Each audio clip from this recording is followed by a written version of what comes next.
हमने आइडेंटिफाई की 8 बड़ी प्रॉब्लम्स जो हर किसी ब्रांड में कुछ ना कुछ थी। बच्चों के साथ काम करना मुझे हमेशा से ही पसंद रहा है। मैं स्टार्ट करना चाहती हूँ एक मॉम टू मॉम कॉन्वर्सेशन, एक ऑनेस्ट कन्वर्सेशन, जिसमें मैं उनको बताना चाहती हूँ कि क्या बेस्ट है और क्यों बेस्ट है। क्या हगिंग बग इन सारी चीज़ों को सॉल्व करता है? ये हमारी तरफ से एक ओपन चैलेंज है, क्योंकि सच छुपाने का नहीं होता, दिखाने का होता है। पेरेंट, आप सभी से एक और सवाल, जब आप अपने बच्चे के लिए नाइट सूट खरीदते हो तो क्या आप उसे 8 घंटे सोने की लेंस से देखते हो? मुझे समझ आया कि एक बहुत ही इंपॉर्टेंट चीज को ओवरलुक किया जा रहा है, which is good and comfortable sleep.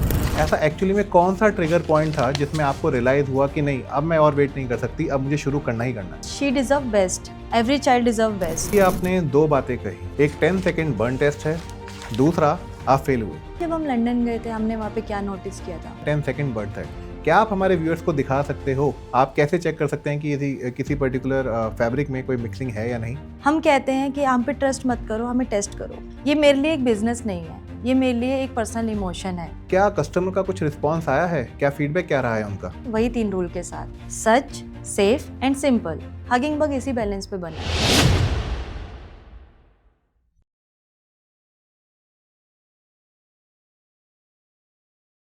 Parents, आप सभी से एक सवाल है, जब आप अपने बच्चे को सुलाते हो तो क्या भी चेक करते हो कि वो किस कपड़े में सो रहा है? मैं प्रिंट या कलर की बात नहीं कर रहा, मैं बात कर रहा हूँ उस फैब्रिक की जो एक्चुअली में आपके बच्चे की स्किन को टच कर रहा है। और अगर मैं कहूँ कि ज़्यादातर 100% कॉटन लेबल वाले कपड़े एक्चुअली में 100% कॉटन होते ही नहीं, तो नमस्कार, मेरा नाम है यश। आज हम सुनेंगे एक स्टोरी अपनी गेस्ट से, जो एक मॉम ही नहीं, एक एंटरप्रेन्योर भी है, एंड फॉर्चुनेटली मेरी wife Kanika. Welcome to the show. Thank you. मेरा नाम है कनिका। ये मेरे लिए थोड़ा सा अजीब है, क्योंकि यूजुअली मैं कैमरे के पीछे होती हूँ, सामने नहीं। हगिंग वर्क शुरू करने से पहले के बारे में कुछ बताइए। शादी से पहले मैं फोटोग्राफी किया करती थी। शादी के बाद मैं थीम बेस्ड बेबी फोटोग्राफी में आ गई।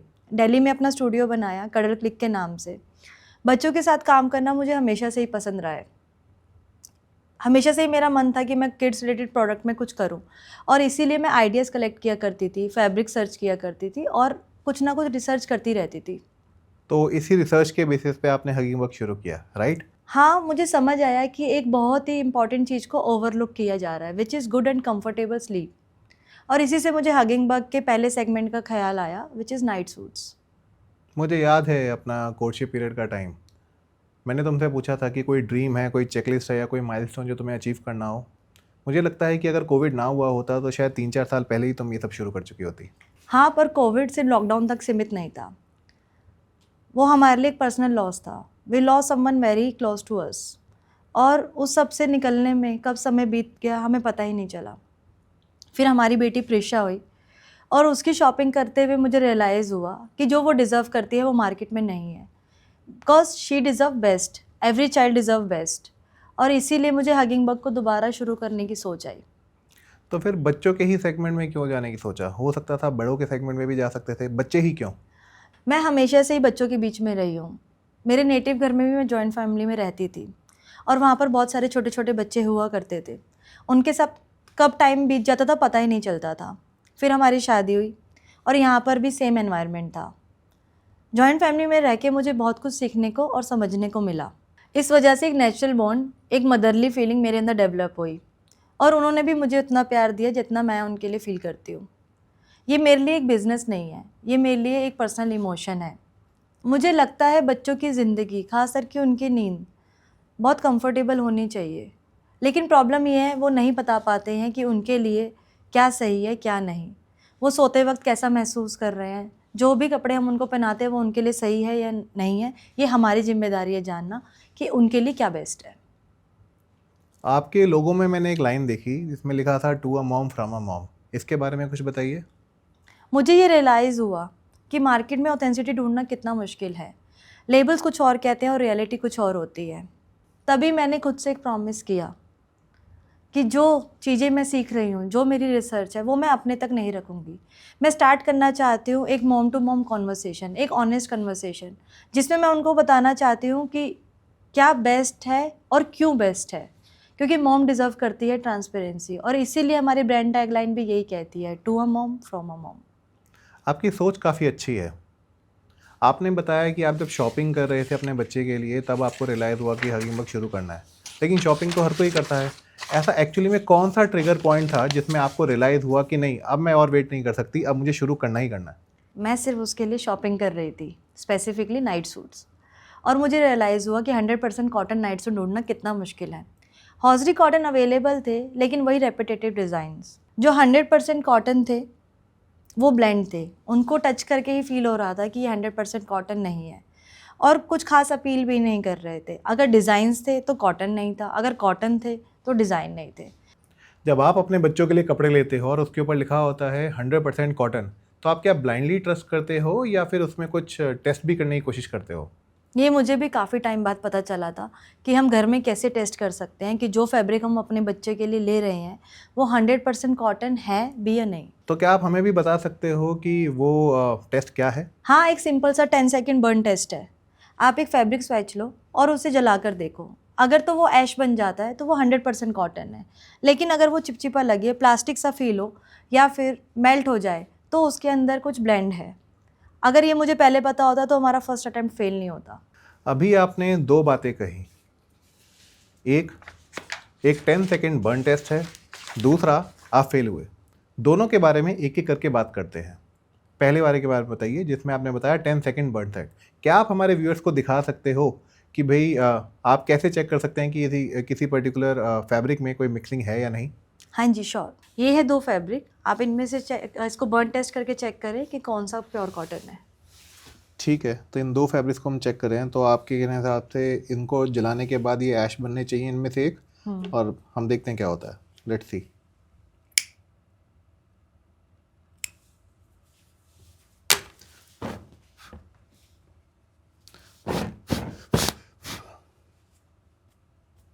इसमें तो कुछ प्लास्टिक जैसा नहीं निकला, ये तो प्योर ही लग रहा है। देखिए इसमें ये सब कपड़ा वैसा ही है, ये ऐश बन गया है। अब इसको चेक करते हैं। ठीक है, अब हम इसको टेस्ट करते हैं।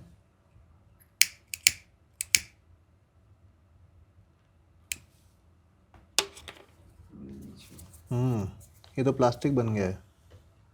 ये देखो, ये पूरा इकट्ठा हो गया यहाँ पे। Yes, right. तो पूरा ये मेटल है जैसा। Hugging bug, pure cotton. अरे वाह, ये तो कमाल है। ये बात मुझे भी बहुत देर बाद समझ आई थी कि भाई हम घर पे भी चेक कर सकते हैं कि कैसे कॉटन में कोई मिक्सिंग है या नहीं। मेरा मानना है कि हमारे व्यूअर्स में से भी काफ़ी लोग ऐसे होंगे जिनको ये बात नहीं पता होगी। राइट। दूसरी बात, आपने ये बोला कि आप फेल हुए, उसके बारे में कुछ बताइए। हमने एक बड़ी फैब्रिक सप्लायर पर ट्रस्ट किया जो अपने क्वर्की प्रिंट के नाम से जाने जाते हैं। D2C ब्रांड में काफ़ी नाम है उनका। उनकी वेबसाइट पे 2 कॉटन अवेलेबल थे, कॉटन एंड प्रीमियम कॉटन। हमने ऑनर से बात करी, उन्हें अपना यूज़ बताया, तो उन्होंने हमें प्रीमियम कॉटन लेने को बोला। हमने भी उन पे ब्लाइंड ट्रस्ट किया और ऑर्डर दे दिया। जब हमारे नाइट सूट प्रोडक्शन में थे तो हमें ये बर्न टेस्ट के बारे में पता चला और हमने वो फैब्रिक को टेस्ट करके देखा। वहाँ पर हम फेल हुए और वहीं रियलाइज़ किया कि जब ये मिक्स कॉटन मैं अपनी बेटी को नहीं पहना सकती तो मैं किसी और के बच्चे को पहनाने को क्यों रेकमेंड करूँ। और वो स्टॉक आज भी ऐसे ही पड़ा है, डेड स्टॉक बन के। अच्छा, तो आपका वो इसी वजह से डेड स्टॉक हो गया क्योंकि आपको ये नहीं पता था कि बेसिकली टेस्ट कैसे किया जाए। राइट। उसके बाद आपने क्या किया? 4 महीने लगाए बेस्ट फैब्रिक ढूंढने में, सैम्पल्स लिए, डिजिटली प्रिंट किया, आसपास के बच्चों को 2 महीने तक पहनाया, 9 अलग ब्रांड के नाइट सूट लिए और उनको रोज़ पहना के देखा। फिर हमने आइडेंटिफाई की 8 बड़ी प्रॉब्लम्स जो हर किसी ब्रांड में कुछ ना कुछ थी। आज मैं उन प्रॉब्लम्स के बारे में एक एक करके बात करना चाहती हूँ। जो लास्ट वाला है वो मेरे लिए पर्सनली पेन पॉइंट है। तो आप कह रहे हैं कि बेसिकली आपने टोटल 6 महीने इन्वेस्ट किए, जिसमें से 2 महीने आपने सिर्फ 9 अलग अलग ब्रांड के नाइट सूट खरीदे और अपने नोन नीस या नेफ्यू को पहनाए ताकि हम उससे फीडबैक ले सके और चेक करें कि क्या इनमें प्रॉब्लम है। और उससे आप टोटल 8 प्रॉब्लम को आइडेंटिफाई कर पाए और जिसके बारे में आज आप हमें एक एक करके बताएंगे। राइट। यस, ठीक है, फिर शुरू करते हैं पहली प्रॉब्लम से। प्रॉब्लम नंबर 1, लेबल्स पे लिखा होता है made of 100% cotton, 100% cotton feel या फिर 100% कॉटन ब्लेंड। ये सब कंफ्यूजिंग टर्म है कॉटन की लेगेसी को यूज़ करने के लिए। तो बेसिकली आप कह रहे हैं कि जिन कपड़ों के ऊपर लिखा होता है 100% कॉटन, वो हो सकता है कि 100% कॉटन हो ही ना। 90% से ज़्यादा फैब्रिक 100% कॉटन नहीं होते हैं, ये सिर्फ आपको कन्विंस करते हैं। मार्केटिंग गिमिक है ये। और अगर होते भी हैं तो कॉटन इतना मोटा होता है कि वो उसकी सॉफ्टनेस ही ख़त्म हो जाती है। अच्छा, तो एक काम करते हैं, कॉटन के बारे में कुछ बताइए कि अच्छा कॉटन क्या होता है, उसकी कैरेक्टरिस्टिक्स क्या हैं? प्योर कॉटन होने का मतलब है जिस फैब्रिक में किसी भी तरीके का कोई ब्लेंड ना हो, वो प्योर कॉटन यार्न से बना हो। कैरेक्टरिस्टिक की बात करें तो वो स्वेट एब्जॉर्ब करे, ब्रीदेबल हो, स्किन पर जेंटल लगे और किसी भी तरीके की कोई इरिटेशन ना करे। अच्छा, आप ये बात जज कर सकते हो कि कपड़े इची है या नहीं, स्वेट एब्जॉर्ब कर रहे हैं या नहीं, या आपकी स्किन पे जेंटल है या नहीं। आपके बच्चे ये कैसे जज करें और कैसे बताएं आपको ये सब। प्रॉब्लम नंबर 2, दिन में कलरफुल एंड प्लेफुल कपड़े होते हैं तो रात को क्यों नहीं। इससे क्या फ़र्क पड़ता है? अगर बाय चांस कलरफुल कपड़े हों या ना हो, ब्लैक एंड वाइट हो, क्या फ़र्क पड़ रहा है? रात को सोना ही तो है। पड़ता है। जब डिज़ाइंस में कलर या प्लेफुलनेस नहीं होता तो बेड टाइम भी एक काम लगता है, फन मूवमेंट नहीं। हमारी बेटी जब रात को तैयार होती है तो वो यही कहती है कि मुझे आज एलिफेंट वाला पहनना है, आज ग्रीन कलर पहनना है, या फिर आज मुझे पैंडा वाला पहनना है। उसका एक्साइटमेंट लेवल अलग ही होता है। ये पेरेंट्स एंड बच्चे दोनों के लिए इम्पॉर्टेंट है कि रात के कपड़े भी उतने एक्साइटिंग हो उनके लिए जितने दिन में होते हैं। Okay. Problem number 3, colour 1-2 wash में ही फेड हो जाता है। बच्चों के कपड़े इतने पुराने लगने लगते हैं कि मज़ा ही चला जाता है। हाँ, ये प्रॉब्लम तो खैर हम बड़े लोगों के कपड़ों के साथ भी होती है। मुझे ध्यान है कोर्टशिप में तुमने एक मेरे को शर्ट दी थी, ये सोच के कि इसको मेरे को संभाल के रखना है। मैं 2 या 3 बार से ज़्यादा उसको पहन ही नहीं पाया, वो फेड हो गई थी। हिम्मत हुई नहीं कि उसे फेंक सकूं, अलमारी में पड़ी है वो बस। और वो भी एक बहुत अच्छे ब्रांड की 100% कॉटन टी शर्ट थी। आप कितनी बार अच्छे प्रिंट्स की वजह से कपड़े खरीदते हो लेकिन 1-2 वॉश के बाद ही उनका कलर फेड हो जाता है, ऐसा क्यों। प्रॉब्लम नंबर 4, मैंने नोटिस किया कि नेक लेबल्स एंड टैग्स बच्चों को परेशान करते हैं और मुझे वो कट करने पड़ते हैं। थोड़ा और डिग किया तो पता चला कि वो भी पॉलीमिक्स है। कॉस्ट कटिंग के लिए ब्रांड्स वही यूज़ कर रहे हैं। तो बेसिकली आप इन नेक लेबल्स की बात कर रहे हैं जो हमारे यहाँ पे कॉलर पे लगे होते हैं, राइट? हाँ जी, राइट। क्या आपने भी अपने बच्चों के कपड़ों में से लेबल्स कट किए हैं। प्रॉब्लम नंबर 5, प्रिंट्स अच्छे तो हैं पर क्या इनकी प्रिंट क्वालिटी अच्छी है। क्या इमेजेस शार्प एंड क्लीन है, डार्क कलर्ड हैं। मुझे ऐसे कपड़े बहुत कम दिखाई देते हैं, होते भी हैं तो सब लाइट शेड्स में होते हैं। बच्चे तो ब्राइट अच्छे लगते हैं। हाँ, ये बात तो आपने सही की। बच्चे तो खिले खिले ही होते हैं, तो उनके ऊपर प्रिंट्स या डिज़ाइन जो भी हैं वो खिले खिले ही होने चाहिए। प्रॉब्लम नंबर 6, पाइपिंग का कलर फर्स्ट वॉश में ही ब्लीड हो जाता है या फिर उसके कपड़े पर चढ़ जाता है, ऐसा क्यों।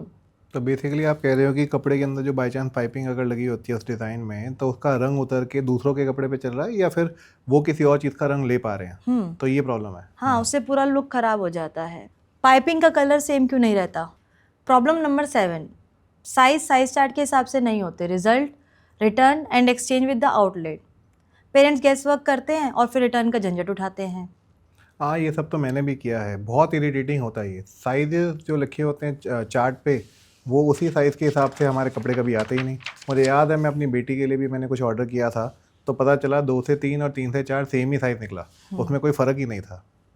Size as per size chart consistent क्यों नहीं रह सकते। प्रॉब्लम नंबर 8, मेरा पर्सनल पेन पॉइंट। एक वॉश के बाद ही सूट श्रिंक हो गया, मतलब टोटल वेस्ट। जो पहले कंफर्टेबल था अब अनकंफर्टेबल है। और पैसों की बर्बादी अलग, इसकी कोई सुनवाई भी नहीं होती और रिटर्न भी नहीं होता, मतलब टोटल वेस्ट। बच्चों के कपड़े पहले ही एक सीज़न चलते हैं और उसके बाद ये सब। क्या आपने भी कभी एक परफेक्ट नाइट सूट को एक वॉश के बाद रिटायर किया है। तो ये वो 8 प्रॉब्लम थी जो आपने आइडेंटिफाई करी अपनी रिसर्च के दौरान, उन 2 मंथ्स में, जो आपने 9 अलग अलग ब्रांड के नाइट सूट अपने ही नोन्स को पहना के फील किया, राइट? ठीक है, तो क्या हगिंग बग इन सारी चीज़ों को सॉल्व करता है? हाँ, हम पूरी कोशिश करते हैं कि हगिंग बग के किसी भी नाइट सूट में आपको ये प्रॉब्लम फेस ना करनी पड़े। हगिंग बग में हर फैब्रिक पहले टेस्ट होता है, फिर स्टिचिंग के लिए जाता है। हम कहते हैं कि हम पे ट्रस्ट मत करो, हमें टेस्ट करो। और इसीलिए हम अपने हर नाइट सूट के साथ एक फैब्रिक स्वॉच देते हैं, जिसे आप बर्न टेस्ट करके, वॉश करके या किसी भी तरीके से टेस्ट कर सकते हैं कि वो कॉटन है या नहीं। ये हमारी तरफ से एक ओपन चैलेंज है, क्योंकि सच छुपाने का नहीं होता, दिखाने का होता है। तो आपके कहने का मतलब है कि जब भी कोई बायर आपसे बाय करेगा कोई भी नाइट सूट, तो उसके अंदर आप एक कपड़े का छोटा सा टुकड़ा दोगे सेम फैब्रिक का, और आप कह रहे हो कि आपकी तरफ से एक ओपन चैलेंज है ताकि आप उसे कि जो भी बायर है इसे चेक कर सके, जला के देखना है जला के देख ले, या धो के देखना है कि ये श्रिंकेज है या नहीं, ताकि आप अपनी बात को प्रूव कर सके। हाँ, और इसमें हमने पाइपिंग भी बहुत केयरफुली सेलेक्ट की है, एक ऐसे मटेरियल की जो ना ही रंग छोड़ता है, ना ही रंग उसका क्लोथ्स पे चढ़ता है। ओके। डिज़ाइन की बात करूं तो हमारे सारे डिज़ाइन डिजिटली प्रिंट है। डिजिटली प्रिंट नॉर्मल प्रिंट के कंपैरिजन में एनवायरनमेंट फ्रेंडली होते हैं और इनको 3-4 बार पहले ही वॉश कर दिया जाता है, जिससे श्रिंकेज का चांस ऑलमोस्ट ज़ीरो हो जाता है। तो जो साइज़ हम आपको देते हैं वो हर वॉश के बाद वैसा ही रहता है। तो जो ये प्रॉब्लम आप सॉल्व करने की बात कर रहे हो, इसके अंदर कंसिस्टेंसी लाना बहुत ज़्यादा बड़ा चैलेंज है। तो आप ये कंसिस्टेंसी कैसे लेके आओगे? ऑनेस्टली एक वेंडर फाइनलाइज करना इतना ईजी नहीं था। हमने 7 अलग जगह से सैंपल्स लिए, उनको वॉश करके देखा और ट्राई किया और फिर फाइनल एक पार्टनर को हमने चूज़ किया। इसीलिए हमारे प्रोडक्ट में प्रिंट कंसिस्टेंसी सेम ही रहती है। और एक और इम्पॉर्टेंट चीज़, किड्स प्रोडक्ट में थ्रेड काउंट बहुत मायने रखता है और इसीलिए हमारे थ्रेड काउंट इतना फाइन होता है कि वो बच्चों की स्किन पर सॉफ्ट और जेंटल हो। हमारा नाइट सूट भी बहुत लाइट वेट होता है क्योंकि हमारी प्रायोरिटी उनका कंफर्ट ही होता है। ऐसा लगता है कि आप क्वालिटी पे फोकस सिर्फ मार्केटिंग के लिए नहीं कर रहे, एक वैल्यू डिलीवर करने के लिए भी कर रहे हैं, और वो भी प्रूफ के साथ। अच्छी सोच है। याद है जब हम लंदन गए थे, हमने वहाँ पे क्या नोटिस किया था? वहाँ पर पेरेंट्स फैब्रिक को ज़्यादा इंपॉर्टेंस देते हैं ना कि डिज़ाइन को। इंडिया में ज़्यादातर उल्टा होता है, लोग डिज़ाइंस को ज़्यादा देखते हैं और फैब्रिक को नहीं। मेरा एक सिंपल सा सवाल है, दोनों ही क्यों नहीं? पेरेंट्स को बच्चों के लिए वो फैब्रिक मिले जो उनकी स्किन पर जेंटल हो और बच्चों को फन डिज़ाइन भी। हगिंग बग इसी बैलेंस पे बना है। पेरेंट्स, आप सभी से एक और सवाल।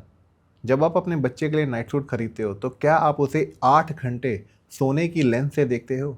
क्या वो इतना कंफर्टेबल है कि बच्चा अपनी पूरी रात उस पर स्पेंड कर सके? आपको अपना ब्रांड शुरू किए हुए लगभग 2 महीने हो चुके हैं। इस बीच आपने शायद कुछ यूनिट्स भी सेल किए हुए होंगे। तो क्या कस्टमर का कुछ रिस्पॉन्स आया है? क्या फीडबैक क्या रहा है उनका? बहुत अच्छा।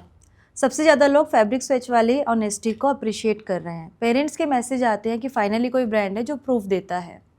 और एक और बात है, हमें रिपीट ऑर्डर आ रहे हैं जो हमें बहुत आगे पुश कर रहा है। ये एक अच्छा पैरामीटर है एनालाइज करने का। अगर पहला ऑर्डर जो आता है वो तो खैर कोई भी आम आदमी एक बार ट्राई करने के पॉइंट ऑफ व्यू से ले लेता है, लेकिन अगर रिपीट ऑर्डर आ रहा है तो ये सही में एक सक्सेस पैरामीटर है। और इसीलिए हगिंग बग कहता है कि ट्रस्ट मत करो, टेस्ट करो। कंफर्ट जो फील हो, सच जो दिखाई दे। तो पेरेंट्स, अगली बार जब आप नाइट सूट खरीदोगे तो आप उसे चेक करोगे या ब्लाइंडली ट्रस्ट करोगे? उसके लेबल के ऊपर जो भी लिखा है उसे सीधा मान लोगे? आगे के क्या प्लान्स हैं? अभी हम नाइट वेयर को ही टीनेजर तक एक्सपेंड कर रहे हैं क्योंकि कंफर्ट सिर्फ टॉडलर्स का नहीं, सबका राइट है। और इसी वर्टिकल के साथ हम बेबी केयर, स्किन केयर और किड्स एसेंशियल प्रोडक्ट पे भी काम कर रहे हैं, वही 3 रूल के साथ। Such, safe and simple. सच जो लेबल पे लिखा है वही मिले, सेफ स्किन फ्रेंडली हो, सिंपल केयर इजी हो, यूसेज प्रैक्टिकल हो। ओवरऑल गोल यही है कि पेरेंट्स को एक ही प्लेटफॉर्म पे सारे ट्रस्टवर्दी प्रोडक्ट मिले बिना किसी गैस वर्क के। मेरा आखिरी सवाल, जब प्रोडक्ट्स के वर्टिकल बढ़ जाएंगे, आपके ऊपर आपका पोर्टफोलियो जो होगा काफ़ी अच्छा हो जाएगा, तो इन प्रिंसिपल के साथ कोई कॉम्प्रोमाइज़ होगा? मतलब क्या इसको मेंटेन कैसे करोगे? प्रिंसिपल नॉन नेगोशिएबल है। स्केल होगा पर स्टैंडर्ड ड्रॉप नहीं होंगे। ठीक है, इसी के साथ हम अपना पॉडकास्ट ख़त्म करते हैं। पेरेंट्स, अगर आपने ये पॉडकास्ट सुना और अगर आपको ये पसंद आया तो ज़रूर अपने किसी पेरेंट फ्रेंड को टैग करें, क्योंकि हो सकता है किसी बच्चे की नींद और बेहतर हो सके। नमस्कार। एक मिनट, आपको मेरा पॉडकास्ट करते हुए कैसा लग रहा है? मुझे अभी एक चीज़ रियलाइज़ हुई सबकॉन्शियसली कि पिछली शादी के 5 साल में मैंने एक बार भी तुमसे इतनी लंबी लेंथ पे इतने सवाल नहीं किए जिसके तुमने प्रॉपर तरीके से जवाब दिए हो। और being a partner hugging bug का पार्ट बन के कैसा लग रहा है? यार, इस बात के लिए तो मुझे एक वो जोक याद आ रहा है जो पहले मैं सिर्फ सुनता था और हंस देता था। आज मुझे वो एक्चुअली में फ़ील हो रहा है। वो जोक ऐसा था कि पति कहता है कि वाह, आज अब मैं महीने का 1 लाख रुपए कमा रहा हूँ। तो बीवी कहती है वाह, ये तो बहुत ही अच्छा है, चलो एक स्टार्टअप करते हैं। 1 साल हो गया है लगभग हम लोगों को इस रिसर्च में घुसे हुए, अब हम दोनों मिलके 50,000 रुपये कमा रहे हैं।